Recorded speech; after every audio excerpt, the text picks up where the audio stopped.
நாட்டாமே அப்படிதான், நான் பண்ண வேண்டிய படம் அது. அப்ப நான் ஒரு தடவை சொல்லும் போது சரத் சார் கேட்டாரு என்கிட்ட, அப்படி அது எனக்கு தெரியவே தெரியாது. நான் சொன்ன முதல்ல என்கிட்ட சார் வந்தாங்க, நான் பண்ண மாட்டேன்னு சொல்லிட்டேன். அந்த மாதிரி படம் நான் காமெடியா இருக்குன்னு சொல்லிட்டு நான் எது நாட்டாமே என்ன சார் சொம்பெல்லாம் வச்சுக்கிட்டு போய் பஞ்சாயத்து பண்ணிக்கிட்டு சந்தனம் தடவிக்கிட்டு அது எனக்கு ஒத்து வராதுன்னு நான் சொல்லிட்டேன் சார்.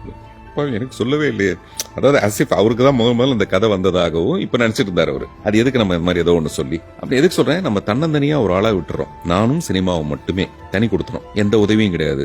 என் வாழ்க்கை ரொம்ப வருத்தமா சொல்லணும்னா, என் வாழ்க்கையோட வெற்றிக்கு பின்னாடி யாரும் ஒரு பெரிய பங்களிப்பு இல்லை. நான் ஒவ்வொரு படம் எடுக்கும் போதும் அடுத்த படத்துலயா நம்ம வீடு வாங்கிடலாம் அப்படின்னு சொல்லிட்டு நான் இன்னும் இந்த வேற ஒருத்தனோட வீடு இது, இதை நான் வித்து படம் எடுக்கலையே தவிர விற்க ஒத்து மாட்டார் பிரேம்குமார், ஒத்துக்க மாட்டாரு. இல்லாட்டி நான் இதையும் with You don't own a house. Yeah, till now. Okay. இப்பவும் அப்படிதான். அதனால எனக்கு படம்ங்கிறது வெறும் படம் மட்டுமே கிடையாது. யாரோ கொடுத்த பணத்துல என்னமோ என்னுடைய கிரியேட்டிவிட்டியை சொரிஞ்சு விட்டுட்டு போற மாதிரியான ஒரு விஷயம் கிடையாது. முழுக்க முழுக்க ஒரு லைஃப் அண்ட் டெத்ன்ற மாதிரியான ஒரு விஷயம். 35 years ஆயிடுச்சு நீங்க இண்டஸ்ட்ரி வந்துட்டு, நீங்க இப்பயும் இதே லைன் சொல்றது எப்படி இருக்கு சார்? ரொம்ப வருத்தமா இருக்கு, ரொம்ப வேதனையா இருக்கு.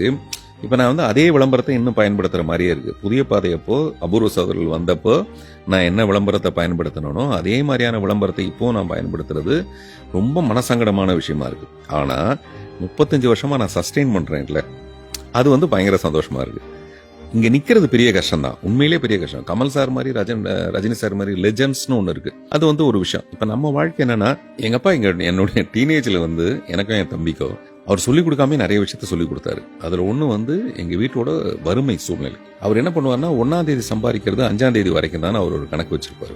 அப்படிதான் செலவு பண்ணுவாரு. 5ஆம் தேதியில இருந்து நாங்க பிச்சைக்காரனாவே இருப்போம். இத்தனைக்கும் அது ஒரு பெரிய குவார்டர்ஸ்ல எல்லார் வீட்லயும் லைட் எரியும் போது எங்க வீடு மட்டும் லைட் எரியாது. நைட்ல கரெக்டா கண்டுபிடிச்சிடலாம் ஏதா எங்க வீடுன்ட்டு, பளிச்சுன்னு தெரியும் எங்க வீடு.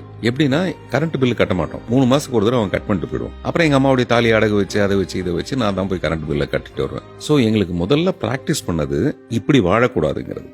அவரு ஒரு நாளைக்கு 10 packets ஆஃப் சார்மினார் பிடிப்பாரு, சிகரெட் பிடிப்பாரு, 10 packet 100 சிகரெட் பிடிப்பாரு. எனக்கு நான் இது வரைக்கும் தொட்டதே கிடையாது சிகரெட்டை, பிகாஸ் அது ஒரு பெரிய லெசன் அது.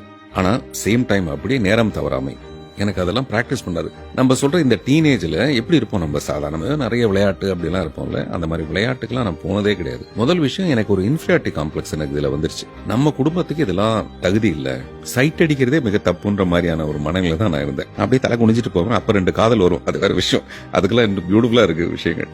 ஏன்னா பெண்களுக்கு சட்டை பண்ணாம போனாலும் பிடிக்கும். அவன் எவ்வளவு கிழிஞ்ச சட்டை போட்டு போனாலும் நம்மள சட்டை பண்ணாம போறான்னா பிடிக்கும். அந்த மாதிரி கேட்டகரிக்குள்ள நான் வருவேன், அந்த மாதிரிலாம். சோ அது டீனேஜ்ல வந்த நிறைய லவ் நான் மிஸ் பண்ணதுக்கு ரீசன் எங்க குடும்பத்தோட நிறைய விஷயம். அது மிஸ் பண்ணது ரொம்ப நல்லது. இல்லாட்டி நான் எங்கேயாவது போய் கூச்சா தூக்கிட்டு இருப்பேன் நேரம். புரியுதா? நான் எல்லாத்தையும் கட் பண்ணிட்டு வந்ததுக்கான விஷயம், டீனேஜ்ல எனக்கு வந்த வறுமை தான் என்னை ரொம்ப செழுமையாக்குச்சு. அதை கொடுத்ததே எங்க அப்பா தான். ஸோ அதனாலதான் வந்த வகையில் அவருக்கு தேங்க்ஸ். ஒரு டீ கடைக்கார ஒரு நோஞ்சான் ஒருத்தன், அவன் என்ன பண்ணியிருக்கான்னா, ஒரு பெரிய வஸ்தாதுகிட்ட எதுக்கோ சண்டை நடந்து போச்சு. இந்த வஸ்தாதுங்கன்னா பயங்கர தடியா அவன் சொல்லிட்டான், இன்னும் 3 நாள்ல நீ காலி பண்ணிட்டு போயிடணும், இல்லைன்னா பேத்துருவேன் நான் உன்ன. இந்த நோஞ்சான் டீ கடைக்காரனுக்கு என்ன பண்றதுன்னு தெரியாது.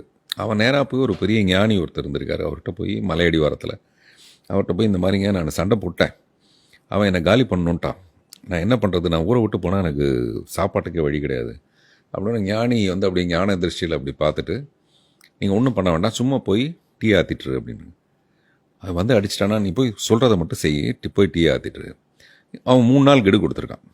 ஃபர்ஸ்ட் டே அந்த வஸ்தாது பார்த்துருக்கான். இவன் பயத்தெல்லாம் உள்ளே வச்சுக்கிட்டு வெளியில் டீ ஆற்றிருக்கான். அவன் பார்த்துட்டு போயிட்டான். சரி, மறுநாள் வந்திருக்கான். மறுநாள் டீ ஆற்றிட்டு இருக்கான். அவன் எப்படி இருக்கானேன்னு சொல்லிட்டு போயிட்டு 3ஆவது நாள் வந்திருக்கான். 3ஆவது நாள் வந்த உடனே இவன் ரொம்ப ஸ்டைலாக விசில் அடிச்சுட்டு டீ ஆற்றிருக்கான். இப்போ அவனுக்கு என்ன தோணிடுச்சுன்னா, இவங்ககிட்ட ஏதோ விஷயம் இருக்கு போல இருக்கு, அதனால தான் கூலா இருக்கான். ஒருவேளை நாளைக்கு சபையில் அசிங்கமாட்ட என்ன பண்றதுன்னு சொல்லிட்டு வஸ்தாது ஊற விட்டு போயிட்டான். டீ கடைக்காரன் ஒன்றுமே பண்ணல. அந்த மாதிரி நம்ம கதை என்னன்னா, அந்த டீ கடைக்காரன் மாதிரி தான். நம்ம ஒரு படத்தை வச்சுக்கிட்டு, இந்த படம் வரும்போது, இந்த படம் வருதுன்னா அப்போ இந்த படம் எவ்வளோ பிரமாதமான படம் அப்படின்னு அவங்களை எதிர்பார்க்க வைக்கிறது எனக்கு மிகப்பெரிய ஏமாற்றம் ஆகிடக்கூடாது, ப்ரொவைடர் அந்த படம் நல்லா இல்லைன்னா.